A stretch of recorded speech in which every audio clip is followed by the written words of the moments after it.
জাগো বাহে তৃষ্ণা বাঁচায়, এই স্লোগানে রংপুর তৃষ্ণা পাহাড় মুখরিত হয়ে উঠেছে। দলমত নির্বিশেষে মানুষজন যোগ দিচ্ছেন।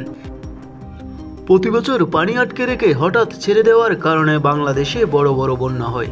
বাংলাদেশের সঙ্গে ভারতের এই অমানবিক আচরণের কোনো প্রতিবাদও আমরা দেখতে বা শুনতে পাই না।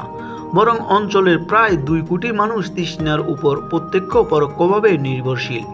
তারা অপেক্ষা করে আছে একদিন তৃষ্ণার চুক্তি হবে, তৃষ্ণা নদীর সুরক্ষায় কার্যকর পরিচর্যা হবে, নদীর ওপারে ক্ষতিগ্রস্ত এবং আতঙ্কগ্রস্ত মানুষ নদী ভাঙ্গন আর বন্যা থেকে মুক্তি চায়।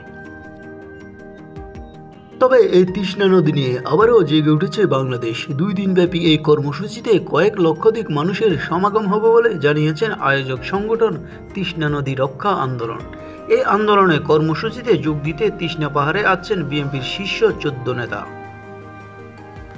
তারা বিভিন্ন স্থানে বক্তব্য দেবেন। এর মধ্যে লালমনিরহাট 2 পয়েন্টে থাকবেন ও বক্তব্য দেবেন বিএনপির মহাসচিব মির্জা ফখরুল ইসলাম আলমগীর। অন্যদিকে সেখানে আরও বক্তব্য দেবেন বিএনপির ভাইস চেয়ারম্যান আসাদুজ্জামান। এছাড়াও কুড়িগ্রাম, উলিপুর, থেত্রা পয়েন্টে থাকবেন স্থায়ী কমিটির সদস্য আমির খসরু মাহমুদ চৌধুরী। রাজারহাটের সরিষাবাড়ি গড়িয়ালডাঙ্গা পয়েন্টে সিনিয়র যুগ্ম মহাসচিব রুহুল কবির রিজভী। রংপুরের গঙ্গাচড়ায় মহিপুর ব্রিজ পয়েন্টে স্থায়ী কমিটির সদস্য ইকবাল হাসান মাহমুদ টুকু ও মেজর অফ হাফিজ উদ্দিন আহমেদ।